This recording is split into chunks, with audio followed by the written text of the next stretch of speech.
rocheux, rocheuses, précieux auditeurs, précieuses auditrices, à mon émission Le Rock Show. Je suis votre gorgone bienveillante, toute dévouée. Bienvenue sur mon île en janvier, mois froid et austère que ce mois de janvier. La terre est lente et dure, la lumière perdue de décembre remonte sa pente lumineuse plutôt lentement. On est encore au cœur de la nuit. Nous sommes au cœur de notre hibernation. Le couvre-feu nous impose, je dirais, nous contraint à notre caverne, avec une grande sévérité cette année. Donc, il est très dur ce mois de janvier, très austère cette année. Je me suis dit, allons explorer cette dureté-là, cette opiniâtreté, cette colère couvée, la petite colère, petite grosse, peu importe, colère moite tant qu'on a à l'intérieur, là. On va entrer là-dedans de plein fouet.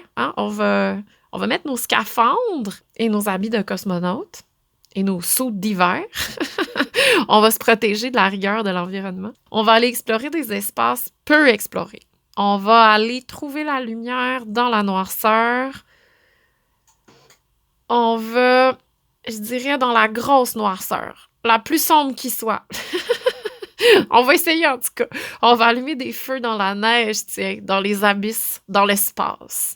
On va parler des phénomènes lents et colossaux de la nature qui arrivent à créer des choses magnifiques au climat austère, à la vie qui s'adapte à son environnement extrême, à des territoires extrêmes. On va parler de la Terre et de notre psyché. Rien de moins. On va parler des confins du système solaire et des abysses marins, des territoires de glace et des 45e dessous de notre conscience. Expression que j'emprunte librement à la colossale Clarissa Pinkolas Estes. Je me suis même pas si elle prend le 45e, mais disons, elle prend un chiffre très éloigné du 1 pour parler des dessous de notre conscience. Je me dis souvent, quand on explore ce qui nous fait peur, quand on met de la lumière dans la noirceur, c'est souvent une bonne chose. Je dirais pas souvent, c'est toujours une bonne chose. On se questionne toujours mieux sur nos peurs que lorsqu'on leur a mis une lampe d'en face, vraiment. On sait au moins à quoi on doit faire, fait qu'on est mieux équipé pour la grande capture, si on a besoin de capturer, ou pour le grand ménage, si on a besoin de laver notre psyché. Dans cette profonde noirceur, il y a toujours de la lumière. Une toute petite lumière, et souvent mini, comme une petite perle. C'est comme le défi de janvier. C'est comme trouver la petite lumière ronde, la petite perle ronde, quelque part dans notre psyché. Puis là, la vie extérieure, elle nous aide pas beaucoup à faire ça. C'est la tranquillité d'esprit que ça demande, pour l'instant, est difficile à trouver. C'est pas facile ces temps-ci. Il y a une colère qui gronde pour beaucoup de monde, un inconfort très grand. Et puis, beaucoup d'énergie accumulée qui a le goût de comme éclater. Donc, il faut rester calme et froid pour ne pas faire exploser notre sol. C'est pas grave. On va y arriver. Je pense que l'émerveillement va nous y aider un peu. Donc, on va rentrer là-dedans aujourd'hui. N'ayez pas peur. Ça devrait bien aller. On part avec des bonbonnes d'oxygène dans nos profondeurs infernales. Mais on va s'amuser. Ouais. On va s'amuser quand même. Parce que de la joie, il y en a partout. Même dans les tragédies, je vous dis. Moi, j'ai jamais ri aussi profondément que lors d'immenses drames. Je dis ça comme ça. Les pleurs intenses vont avec le rire intense, en général. Alors aujourd'hui, on parle du quartz. Mot coupant, j'ai fait exprès. Qui se termine avec 3 consonnes, côte à côte. R-T-Z. Sérieusement, il n'y a pas d'autres mots dans la langue française. Peut-être il y en a avec le R-T-Z, je crois. Mais c'est rare. Donc, c'est coupant. Un mot rare avec des consonnes très assises. Un mot qui ressemble à quark, qui est un autre mot que j'aime vraiment. Je trouve que quartz et quark, c'est comme 2 frères. Donc, des éléments contenus, des quarks, quand c'est des éléments contenus dans des neurones. Dans les neurones, non, pas du tout. Ce sont les éléments contenus dans les protons et les neutrons. Donc, c'est des constituants de l'atome, mais c'est des constituants qu'on ne peut plus défaire. On arrive à défaire les neutrons, à défaire les protons en quarks. En tout cas, moi, ce que j'ai lu, c'est qu'on ne peut pas défaire des quarks. Les quarks, c'est un élément dur. C'est un élément qui se défait pas en morceaux. Donc, le quark, c'est un mot mystérieux. Quartz est un mot mystérieux, un mot qui a du corps. Pour moi, c'est un mot magique. Le quartz, C'est un élément fondamental qui entre dans la composition de comme presque toutes les roches. Autant des roches sédimentaires, métamorphiques, magmatiques, et par le fait même, plutoniques. Hein, c'est fantastique quand c'est plutonique. C'est une sorte de quark minéralogique. Il est partout, le quartz. C'est le minéral le plus répandu sur Terre. On l'utilise dans l'industrie pour la fabrication du verre en haute technologie. Il règle le temps de nos montres, on va en reparler. Il est super résistant et il a des propriétés utiles. Donc, il est résistant à presque tous les agents chimiques. Il est résistant à l'érosion. Hein, c'est une roche, le quartz comme l'agate, c'est 7 à l'échelle de Mohs, donc c'est très, très dur. Il est résistant, point. Il est abondant et résistant. Nous, ce qu'on veut avoir, nous, on a besoin de sa résistance, je dirais, pour faire notre travail aujourd'hui. Hein, c'est là-dessus, c'est sur cette symbolique de résistance-là qu'on va travailler. C'est d'ailleurs un des éléments constitutifs du sable des plages.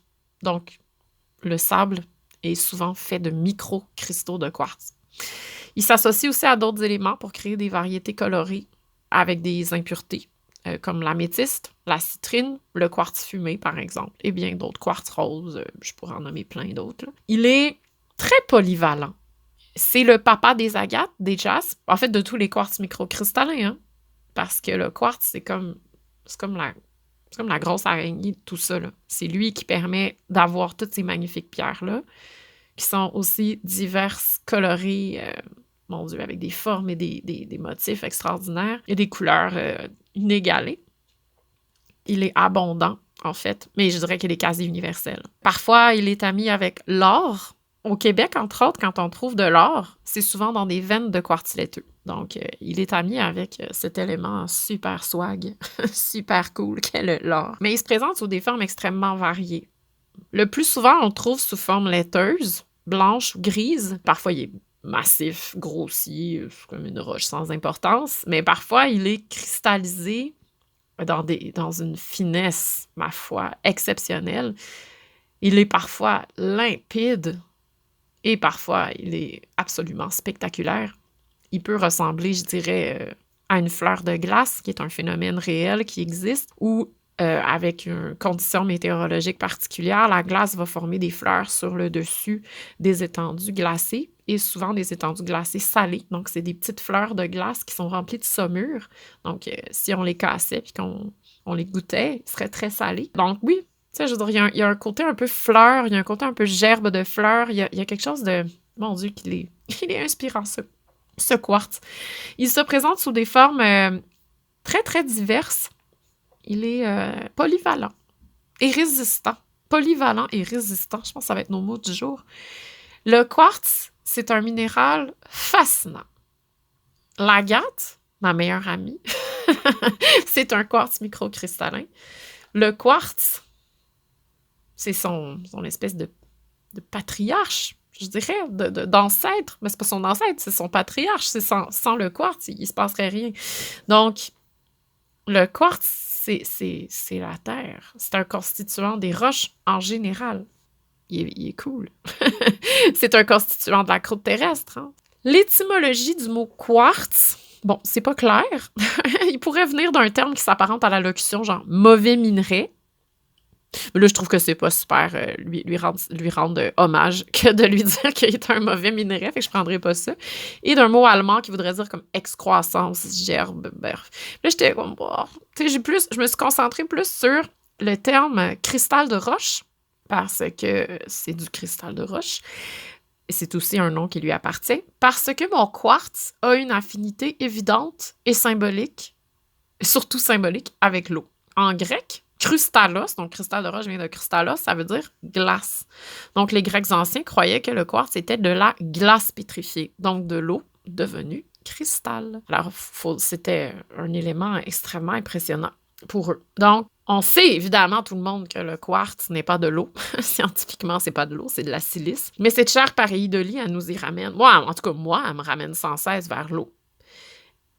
Dans son apparence la plus simple. Dans la mesure où un quartz gris opaque ou un quartz laiteux blanc, ben, il a une apparence de neige, de gadou ou de neige neuve.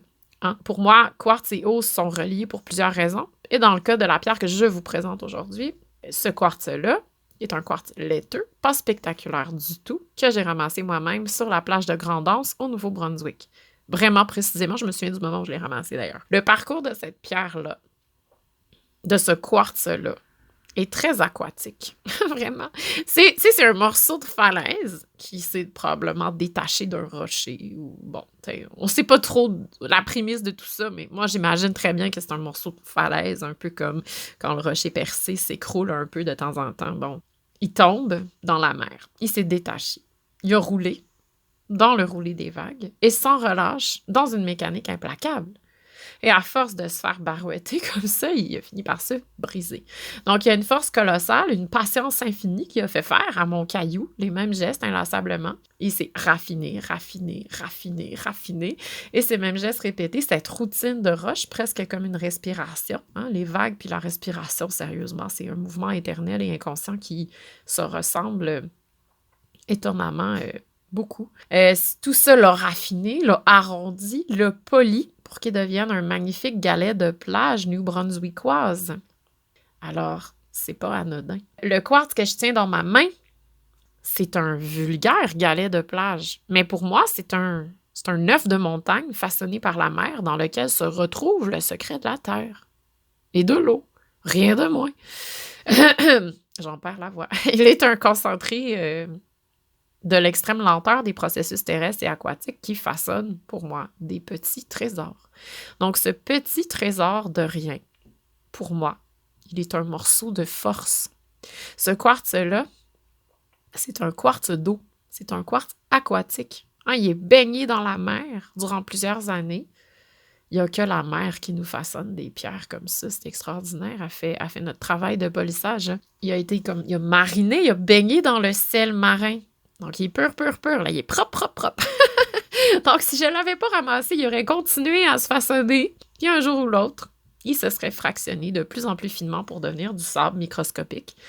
Ma sorte de quark minéral, finalement. Donc, mon quartz de plage, il est feu de par sa naissance? Certainement, oui. Mais il est eau. Pour moi, il a été façonné par cette force têtue. Est-ce qu'il y a quelque chose de plus têtu que l'eau? Quand l'eau commence à s'infiltrer quelque part, là, on est fait, là. L'eau, elle a une puissance assez redoutable. Il représente le geste qui recommence aussi interminablement. La force lente de la routine qui nous arrondit, qui nous perfectionne, qui nous raffine. Et dans le cas d'un galet de plage, ça nous ramène à l'essence même de la vie, la respiration. C'est ça. Et dire à quel point la baie des Chaleurs, c'est une productrice infinie de quartz de plage têtu, là. Donc, on le trouve partout. Blanc laiteux, sous forme de veine, dans des roches-mères. Ah mon Dieu, il est partout, ce quartz. Hein? Il trace des dessins. Moi, je regarde juste devant moi, là, j'ai des roches de plage de la Gaspésie puis du Nouveau-Brunswick avec carrément des veines de quartz à l'intérieur. Mais c'est une source infinie de pareidolie, ça. Mon Dieu! Et Dieu sait que je ne suis pas la seule à ramasser des quartz de plage. Juste des roches de plage. Tu sais, des vulgaires galets. Mais c'est rempli d'histoires, tout ça. Plein, plein, plein d'images. Et je sais, je suis pas la seule à avoir l'air d'un rongeur qui se me remplit les poches comme les joues d'un écureuil, là. Je le sais que je suis pas la seule. On est beaucoup. On est beaucoup à être comme ça. À devoir trier nos roches avant de reprendre le train. Parce qu'on se dit, bon, ça va être trop lourd, cette affaire-là. Fait que là, tu tries des roches, puis c'est déchirant, là. Tu fais, oh mon Dieu, je vais laisser celle-là. Oh! Mais écoutez, c'est merveilleux. Cette force d'émerveillement pour des morceaux de roche qui ont roulé dans l'eau. En tout cas, on est drôle. Je reviens sur la respiration, qui est le seul mouvement inéluctable de la vie, je dirais avec le battement du cœur. Respirer, en fait, le battement de cœur, c'est la première chose qu'on entend chez l'enfant. C'est la première fonction vitale qui apparaît. Puis c'est un petit cœur qui ressemble à un petit étalon qui court. C'est vraiment impressionnant. La respiration, c'est la première chose qu'on fait en naissant. On attend tous impatiemment la première respiration qui doit être absolument douloureuse, qui marque le début de notre vie. Compter nos respirations, méditer, se concentrer sur le temps qui s'écoule, marquer l'heure de la naissance. Marquer l'heure de la naissance. C'est au moment où l'enfant sort, mais le moment où l'enfant sort correspond souvent à la première respiration. Fait que le quartz, pour moi, me ramène à la respiration, me ramène aux premières essences de ce qu'on est, de notre but sur Terre, de notre validité, tu sais, de cette espèce de sens qu'on cherche toute notre vie. Bref, je m'en vais loin, mais quand même. Et tout ça, le temps qui s'écoule, me ramène à une propriété du quartz qui s'appelle la propriété de piézoélectricité. Propriété du quartz découverte par les frères Curie en 1880, qui a contribué à une gentrification de l'horlogerie. Cette propriété, je vous l'expliquerai pas en long et en large. Il y a d'autres gens qui vont le faire bien mieux que moi. Mais tout ce que je peux vous dire, c'est que ça allie une capacité oscillatoire et une capacité emmagasineuse d'énergie avec une extrême régularité. Et ça a permis à la montre, qui est gardienne impérieuse du temps, de devenir plus accessible, moins dispendieuse et moins prestigieuse. Donc, la montre à quartz est efficace et peu coûteuse. Même si elle est moins délicate, en fait, que ses voisines mécaniques et ses sœurs mécaniques, elle n'en est pas moins efficace. Donc, le quartz fait partie du temps de la planète depuis quelques années. Ça fait partie de notre petit temps humain, de notre petit temps existentiel, et Dieu sait qu'il est court. Il nous rappelle que le temps, notre temps, est compté, que nous ne sommes pas éternels et que nous avons une finalité dans le temps. Il faut agir selon nos battements de cœur, je dirais. Ça nous ramène inéluctablement à notre cœur. Si tu veux agir dans la vie et être heureux, fonctionne avec tes battements de cœur. Suis ton cœur et ta respiration. Qui est l'élément dicteur du temps, impérieux, qui nous pousse à agir dans la vie? C'est la montre. C'est elle qui nous pousse à courir pour prendre l'autobus, qui nous fait marcher vite, qui nous dit « Oh mon Dieu, il est telle heure, il faut que j'aille chercher mon enfant à l'école. » Il nous oblige à rentrer dans nos maisons à 8 heures. Bref, en ce moment, elle a un pouvoir énorme. Le temps a un gros pouvoir. Il est pesant en ce moment, le temps. Il a un pouvoir énorme. On l'aime aussi, le temps, parce que la montre, pas le temps, mais bon, le temps, peut-être qu'on l'aime, mais la montre, en fait, on l'aime parce qu'elle nous donne l'impression d'avoir le contrôle sur le temps. Oh, avoir le contrôle sur le temps. Comme on aimerait ça comme humain, avoir ce contrôle. Donc, c'est un drôle d'objet magique que cette montre. Et le quartz est pas très loin. Dès qu'on a une pile dans notre montre, c'est qu'on a une montre à quartz. La plupart d'entre nous avons des montres avec du quartz à l'intérieur. Donc, pour moi, ça porte la leçon de notre finalité et de notre humilité face au grand temps de la Terre. Nous, on est une niaiserie, là, dans le temps terrestre. Quand on regarde des trucs sur l'archéologie, et la paléonto, pardon, plus que l'archéo.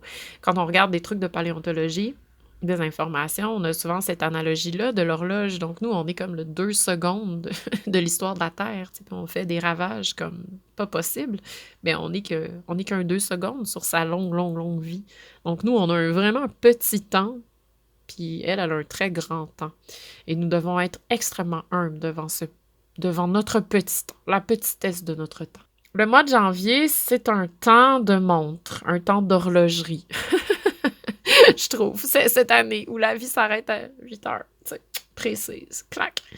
Donc, je reviens là-dessus parce que je trouvais ça vraiment intéressant qu'on ait cette obsession temporelle tout à coup. Que les gens qui sortaient pas après 8 heures ont tout à coup le goût de sortir après 8 heures. Mon quartz, duquel je vous parle aujourd'hui, il est laiteux.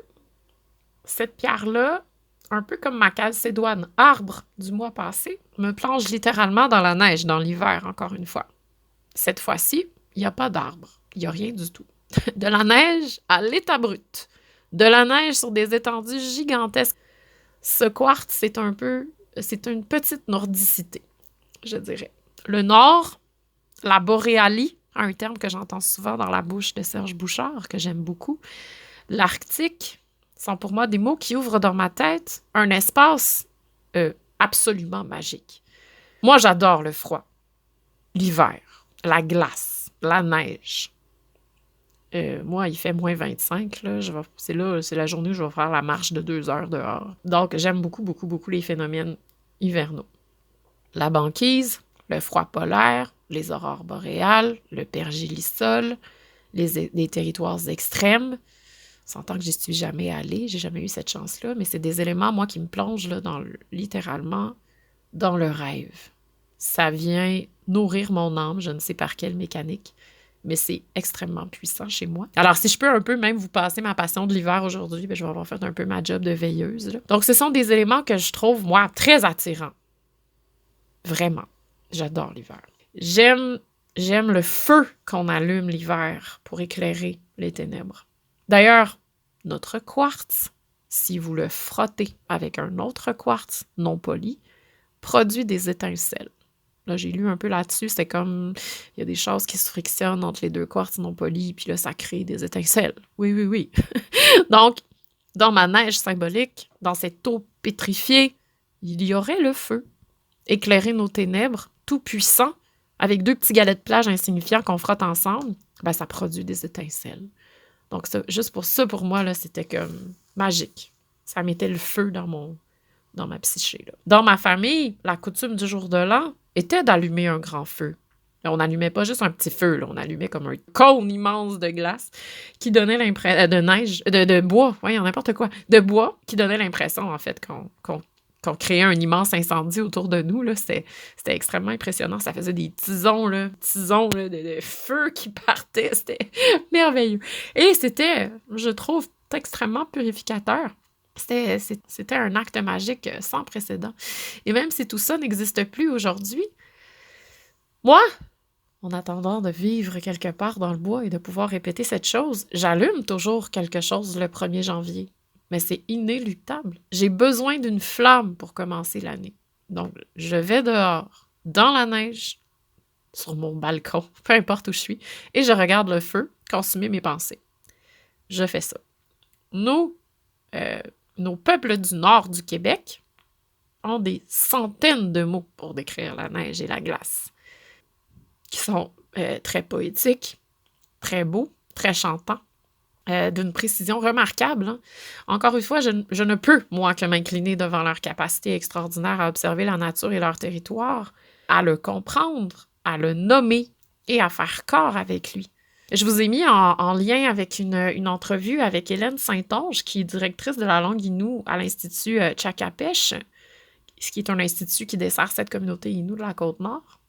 Elle nomme, puis elle décrit quelques-uns des mots qui décrivent la neige dans cette entrevue-là. J'étais comme complètement fascinée. Durant les vacances de neige, je suis tombée sur la glace et je me suis blessée, pas à peu près, parce qu'elle était couverte de neige folle. Alors, de la Ushashui en langue Innu. Alors, si je me suis fait mal, c'est la faute de l'Ushashui, qui adhère pas à la glace.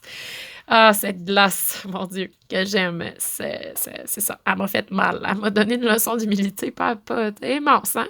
Peut-être pour mieux explorer justement la vulnérabilité là, de mon mois de janvier. Là.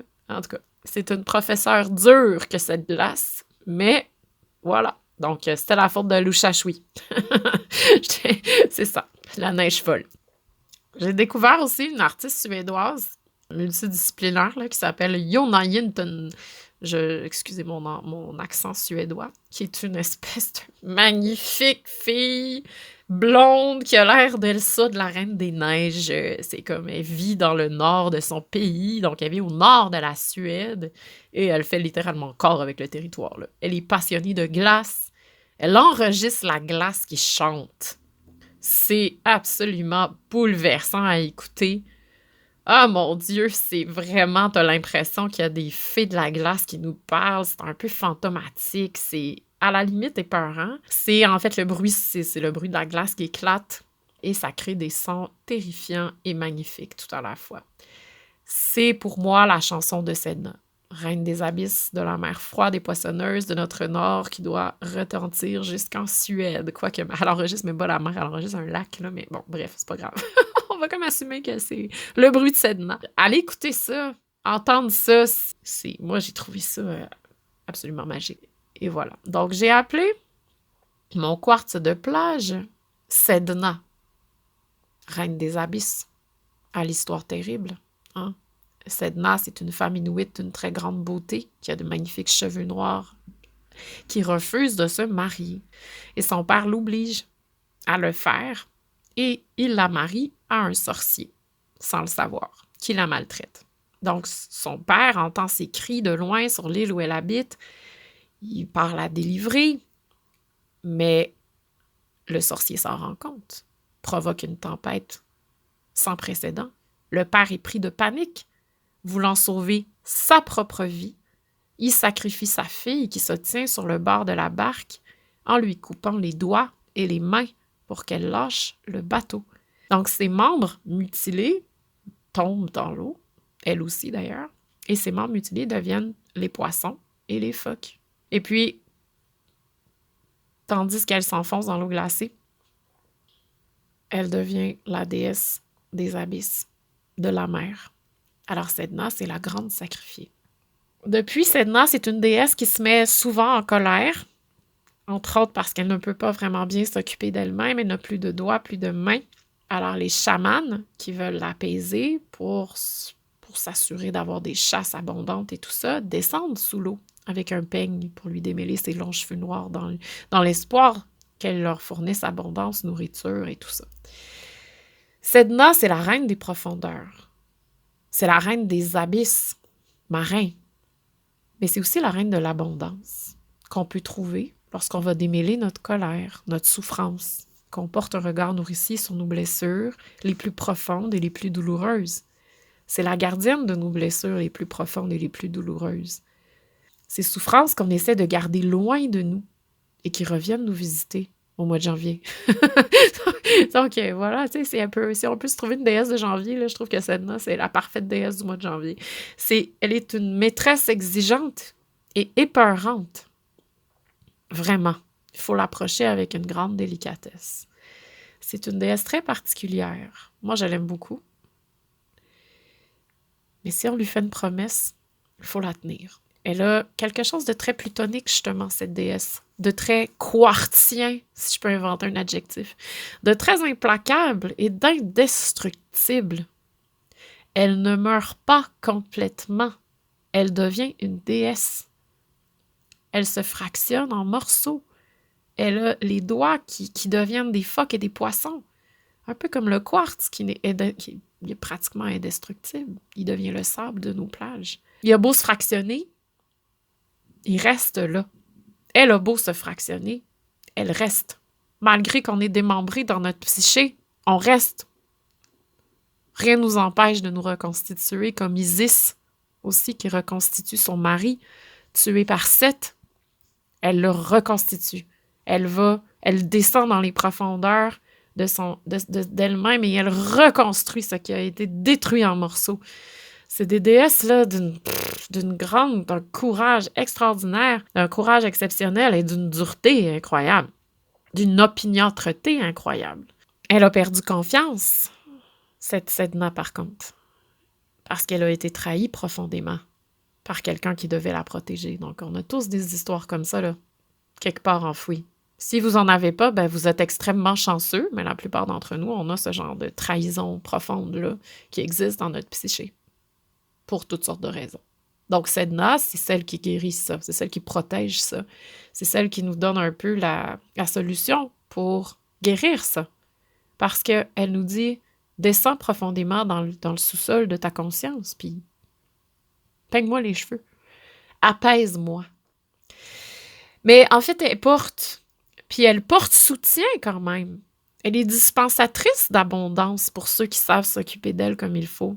Elle promet des chasses et des pêches miraculeuses quand on sait s'occuper d'elle. Elle habite notre psyché. On préfère souvent pas la voir, mais c'est une professeure importante que cette Sedna. Sedna, dans l'espace, c'est aussi un corps plutonique. Elle est à l'autre bout du système solaire dans la ceinture de Kuiper. Moi, je dis Kuiper, là, peut-être que je ne dis pas comme il faut, mais bref. La ceinture de Kuiper, c'est la ceinture qui est au-delà de Neptune. Sedna, c'est un objet transneptunien, donc ce qui est au-delà de Neptune, et qui a une orbite excentrique. Ça lui prend 12 000 ans, environ 11 000 quelque chose ans, mais 12 000 ans pour faire le tour du Soleil. Et elle a une orbite qui est vraiment particulière. Et on lui soupçonne une attraction avec la mystérieuse planète 9. Ça, c'est un concept scientifique qui a été mis en lumière par Constantin Batygin et Michael Brown. OK, qui apparaît un peu farfelu pour plusieurs, mais qui, plus le temps avance, se potentialise et devient de plus en plus probant au niveau des découvertes qu'on fait. On est même capable de calculer des possibles orbites, donc on fouille, on cherche. J'ai vu une nouvelle à ce propos-là il n'y a pas très longtemps où on avait trouvé une exoplanète qui aurait pu très bien ressembler à une planète neuve. Donc, ça devient de plus en plus probant. Corps planétaires, des corps plutoniques, donc corps planétaires qui n'ont pas la prestance immense de Jupiter, non, mais qui nous renseignent beaucoup sur le système solaire. Donc, Sedna, au fin fond de la ceinture de Kuiper, pas très loin de Pluton, demeure la déesse des abysses et des corps glacés, même dans l'espace. Donc, sa symbolique, évidemment, c'est pas pour rien qu'on l'a appelée Sedna. Donc, sa symbolique est toujours la noirceur, le loin. Il y a quelque chose de très lointain là-dedans. Des aspects qu'on veut garder loin de nous, mais qui finissent toujours par faire le tour. Elle finit toujours par faire le tour en 12 000 ans. Elle est toujours là. Elle nous regarde à travers son grand temps stellaire à elle. Son année à elle a 12 000 ans. Notre année à nous a 1 an. Elle s'occupe de nos enfouissements jusqu'aux limites du système solaire et répond de façon gravitationnelle à un mystère. Elle a une gravitation qui dépasse le Soleil. C'est quand même extraordinaire. Sedna, tu es si mystérieuse. Je t'aime. Pour son nom de famille, j'ai choisi Chapdelaine. J'ai pensé très fort au personnage de Maria Chapdelaine, d'ailleurs, qui est un personnage qui me fascine depuis que je suis une adolescente. Je l'ai lu tellement de fois, ce livre-là. Entre autres parce que ça parle d'hiver. Et qui perd son amoureux, son magnifique François Paradis, l'homme indestructible, qui finit dévoré par l'hiver. Hein?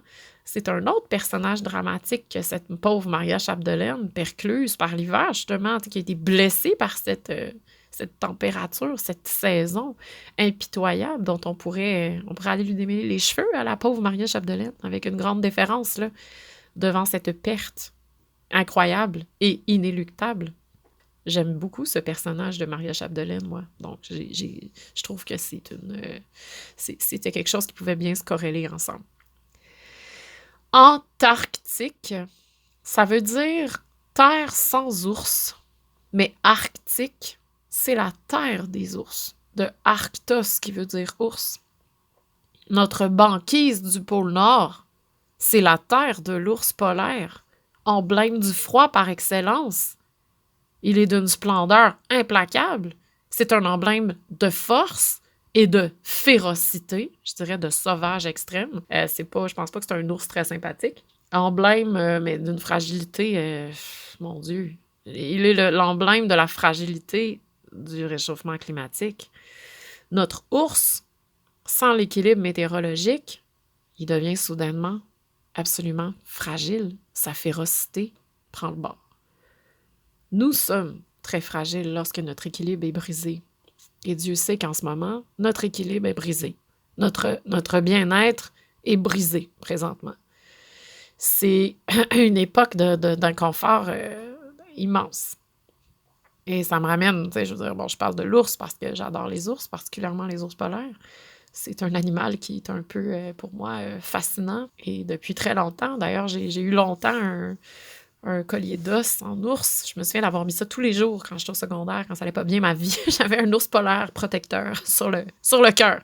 Donc, en Sibérie, en ce moment, il y a des bulles de méthane qui se forment dans le pergélisol, qui est en train de fondre et qui explosent dans le sol. Ça laisse des trous béants, surtout en Sibérie, en fait. Ce sont des immenses terres de pergélisol.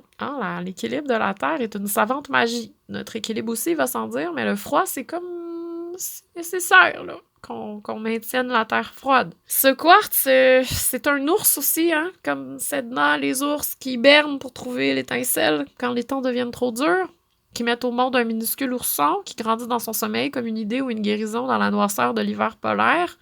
Donc, pour moi, tous ces symboles-là jouent ensemble, là. Ils s'amusent, ils se lancent des balles de neige. Alors, écoutez, je vous laisse là-dessus, je vous laisse sur cette réflexion sur l'hiver, qui est une saison mon Dieu, on est chanceux, moi, je trouve, de vivre cet hiver, parce que ça nous rend extrêmement forts, parce que c'est une saison inconfortable, quand même. Je l'aime vraiment. Elle fait naître des phénomènes naturels qui sont tellement beaux et implacables. Donc, mes rocheux rocheuses, je vous remercie de m'accompagner dans ces voyages. Dans ces voyages. Je suis très reconnaissante. Là, je suis très contente. Il y a des émissions, on a de plus en plus de gens qui écoutent. Pour moi, c'est un baume sur mon étrange mois de janvier. Voilà. Je vous laisse écouter le conte. Écoutez, je vous mets le lien pour écouter les bruits de la glace de cette artiste suédoise que j'aime. C'est fascinant. C'est 2 heures de glace. Vous en écoutez juste 5 minutes au pire. Mais allez voir ça, c'est fascinant. Dans les moments les plus sombres, l'émerveillement existe. C'est garanti. Ne serait-ce que pour se sentir humble devant la puissance de la nature, devant les écueils de nos vies, devant la grande noirceur et devant parfois la bonté des gens qui arrivent comme ça, à point nommé, comme un vent de fraîcheur. Ça arrive parfois.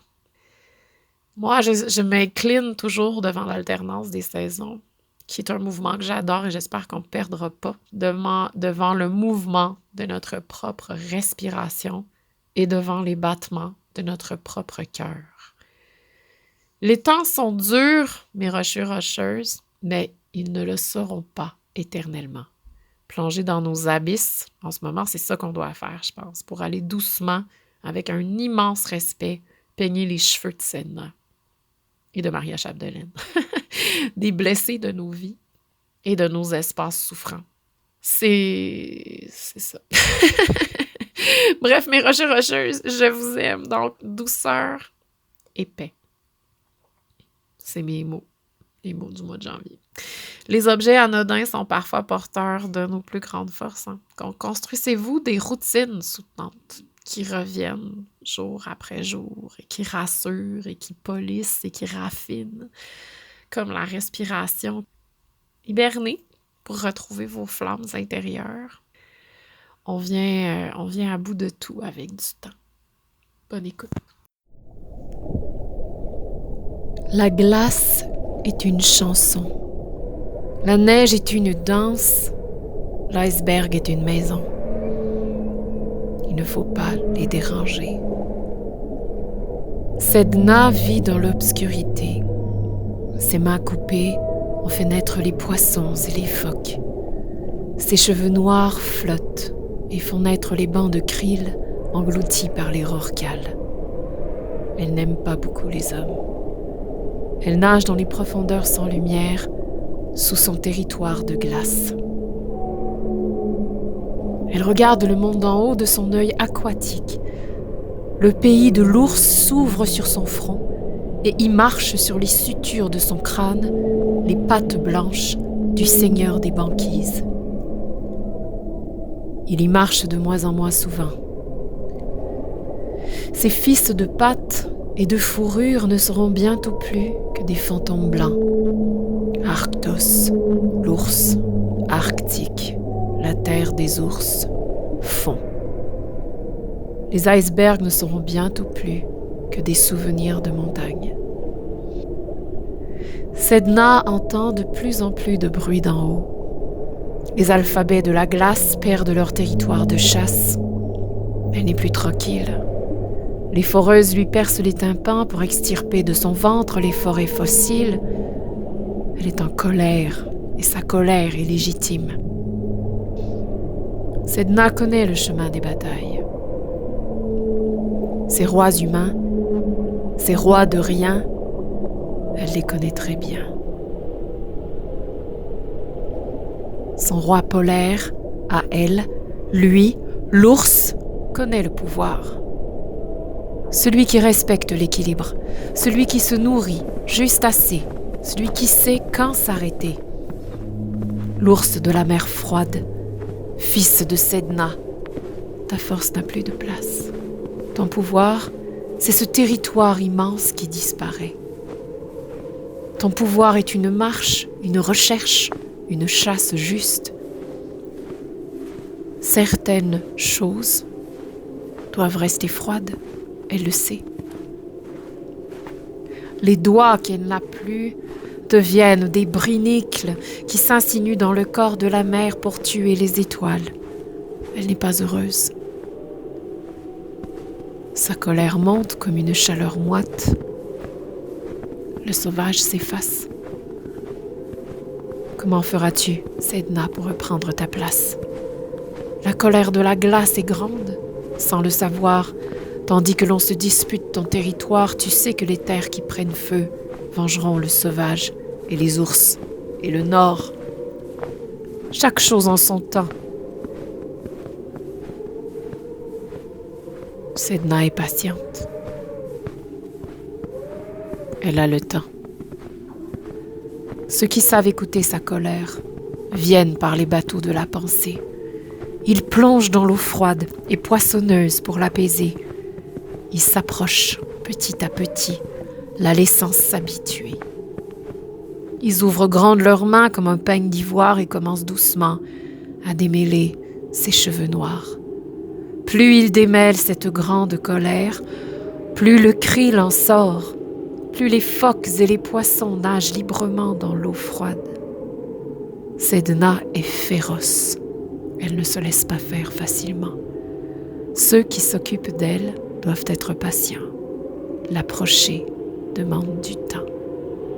Quand on vient la voir, que l'on sait s'incliner devant sa puissance, que l'on honore sa souffrance, Sedna oublie sa colère pour quelque temps. C'est sa façon à elle de faire des cadeaux.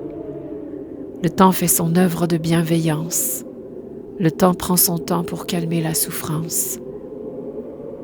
N'oublie pas ceux qui souffrent, surtout lorsqu'ils sont toi. Défends le sauvage et les ours.